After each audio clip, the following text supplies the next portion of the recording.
Good afternoon. Hello po, okay naman po. Masaya naman po. So, kumusta so far yung experience mo? Kamusta ang experience? I have nothing to say but good words lang po talaga. It's been a challenge. Pero it's not a challenge na nararamdaman namin kasi sobrang saya ng set namin. All the way from crew, staff, to cast. Wala kami naging problema. One of the first shows na wala kami naging problema sa set. So, masaya po ako. And then the dito, as a at a young age, paano, saan ka humuhugot ng mga ganong ka-intense na emotions? And siyempre, iniisip namin, may pinagdaanan ba si Carl? Alam mo yun, yung parang ganong kakalabi mo. Well, I mean, ang dami nangyari din, not in just the past 2 years, pero sa buong career ko, na minsan kailangan humugot doon. Pero masasabi ko, sa show na to, Moises is one of the only characters na nakakonect na ako sa kanya at hindi na ako humuhugot sa sarili ko. Hugot, kumbaga. Humuhugot na ako sa kanya sa sobrang lala na nangyayari kay Moises, nangyayari sa pamilya niya, at kung anong connection niya sa lahat ng tao. And kaya napamahal po talaga sa akin si Moises, and I've been enjoying this character so much, thoroughly, super. Pero ang laki ng improve mo dito sa pamilya. Thank you bro. So, ano ba nangyari kay Kyle from your previous projects para ganun na lang kalaki yung improve? Well, besides all the workshops and hard work that the whole cast put into the show, siguro, I really noticed the commitment that I need to put into the show. And binaba ko yung ulo ko, binasa ko yung script, ulit-ulit. More than that, I knew that this was a show na kailangan may message at kailangan makuha ng mga tao yung message na to. So, siguro, one thing I can say I did was just make sure that I keep myself disciplined, work hard, learn from all the people around me kasi napakadaming veteran actors dito sa show na to na talagang how do you not learn working with these amazing people? So, I can't say I did something in particular para mas gumaling po ako sa pag-aarte. Pero I believed in myself siguro more than I ever have, and I made sure I gave my best. Pero ano ka na, parang tanggap ko na ikaw na yung next in line, ang sinasabi nila. Tanggap ko kayo na yung next in line. Yeah, I mean, it's a dream. Yun naman po talaga yung goal natin as in our careers, is to move on, move forward, move up. But I always have the right support system to make sure it never gets to me. Talagang it's nakaka-pressure po siya, pero mas honoring. It's such an honor after 9 years of work to be called one of the next. It's a big step, and I'm super excited for the future. Pwede mo ano sa amin, paano kayo naging close ni Papa? Kasi napapansin namin yung close na siya parang brothers. Hindi nga magtatay para magkapatid.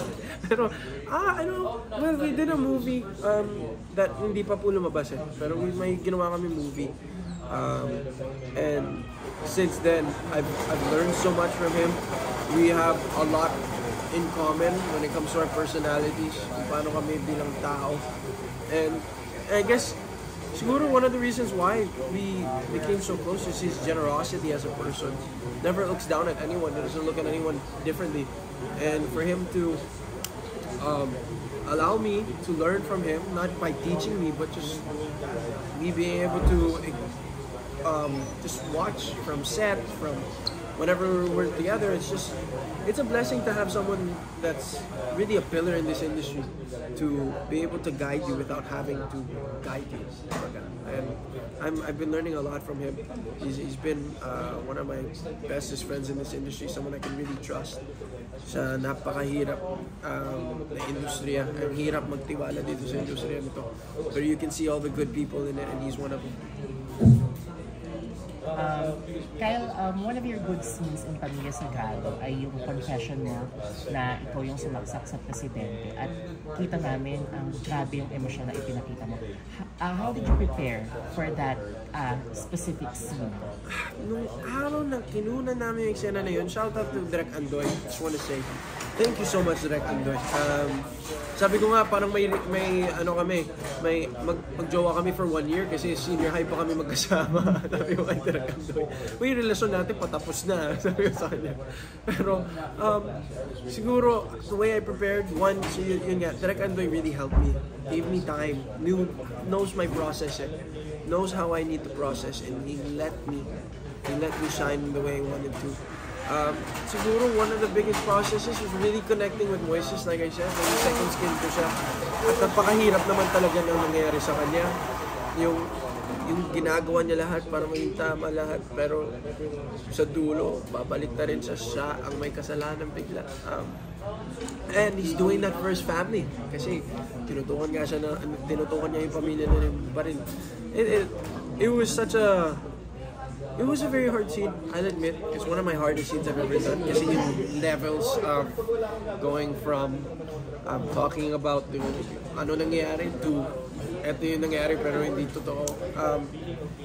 It was one of those scenes na pagkatapos ng eksena, gumagano'n pa rin ako. Kailangan pa rin ilabas.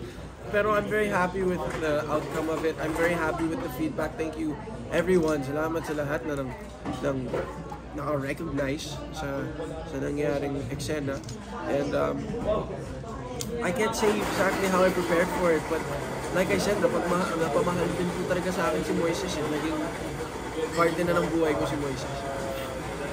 Reaction mo lang, Kyle, kasi kanina tinanong naman si Papi, kasi nagdalawa ni Brian na challenge siya.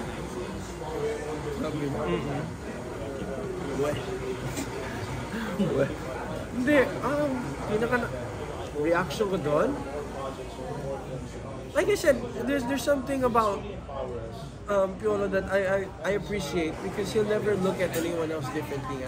And for him to recognize us, dalawang bago pa lang kami ni Greg sa industriya talaga.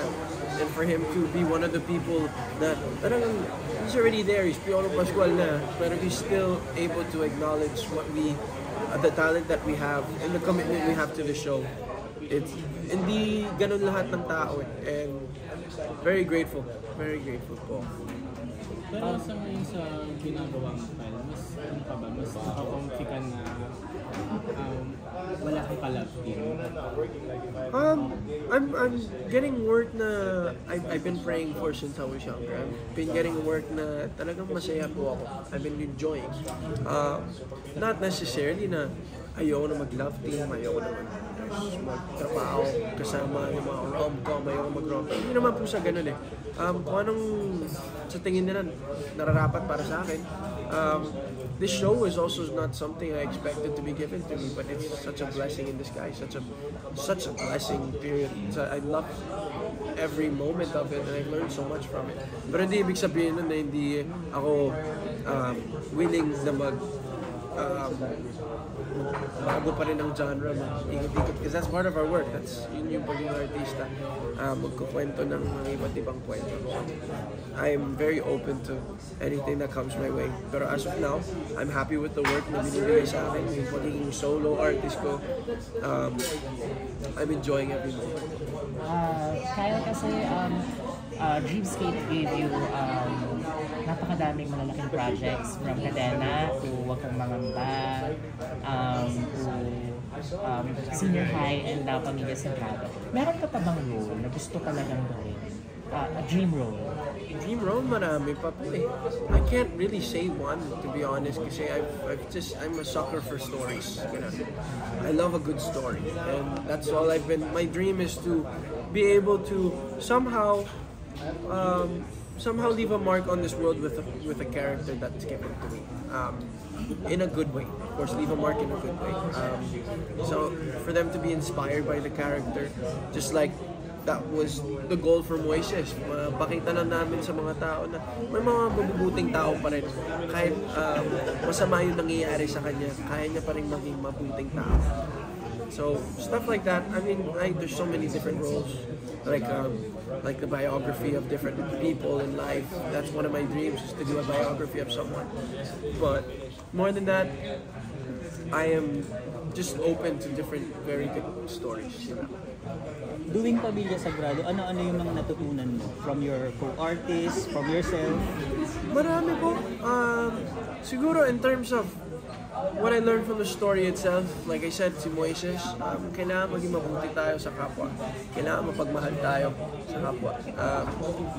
The world would be a better place if we all learn how to love each other. And that's what Moises sees. And that's how Moises lives his life.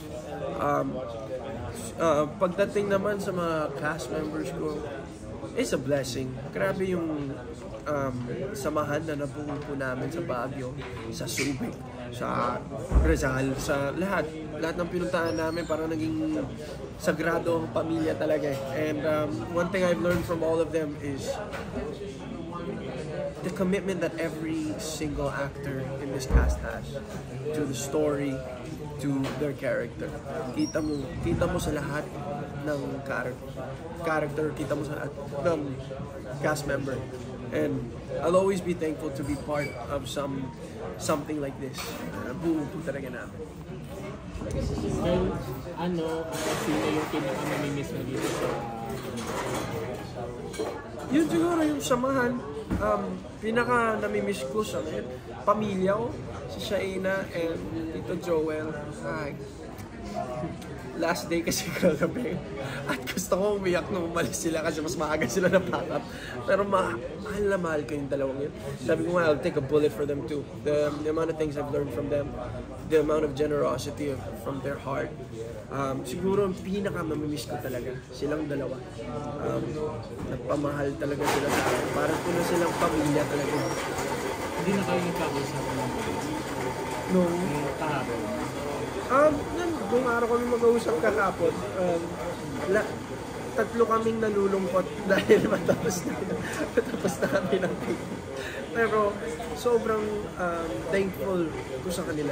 I've learned too much. I've learned so much from them. And kung ano nakikita nyo sa camera, sa show na yung Malonzo family, parang may Malonzo family na rin kami sa totoong buhay. Kasi napamahal sa amin yung mga characters namin. We love each other just like they love each other. Isa sa pinakamahuhusay na aktor sa Philippines, si Joel Torre. What is it like working with him? Tito Joel, I got to work with him on The Wings of Love pa lang. When I was a kid. So first day, nung nag-look test kami, nasa gilid lang si Tito Joel. Sabi niya, tumingin siya sa akin, sumigaw siya sa harap na lahat ng tao, Kyle, ikaw yung sa On The Wings of Love. So wala naman, kwento ko lang. Tito Joel is one of the most generous actors you'll ever meet in your life. Such a giving actor. Kahit wala sa kanya yung camera, umaarte pa rin siya. Pinapakita niyang nandun siya para sa'yo. At may connection na kami na talagang mag-actors queue lang kami. Hawak lang ako sa kanya, hawak lang siya sa akin. 5 seconds later, okay na kami. Tito Joel, I love him to bits. I always treat him like he's my own father. And I can't say it enough. I love Tito Joel. Thank you.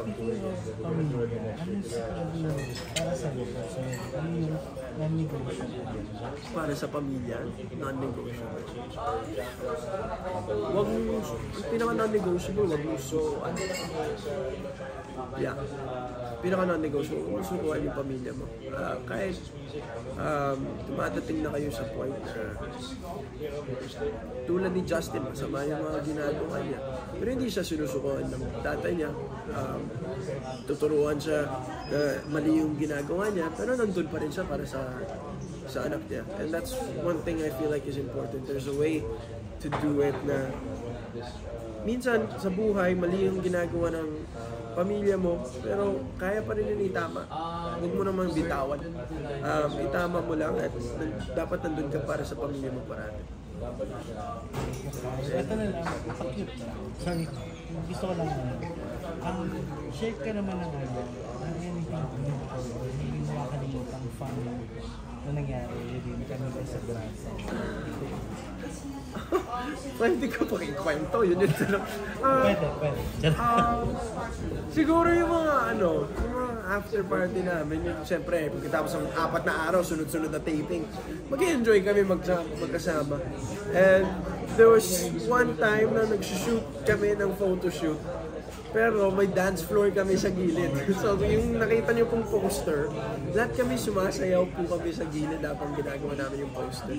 And doon namin naramdaman na pamilya na kami dito.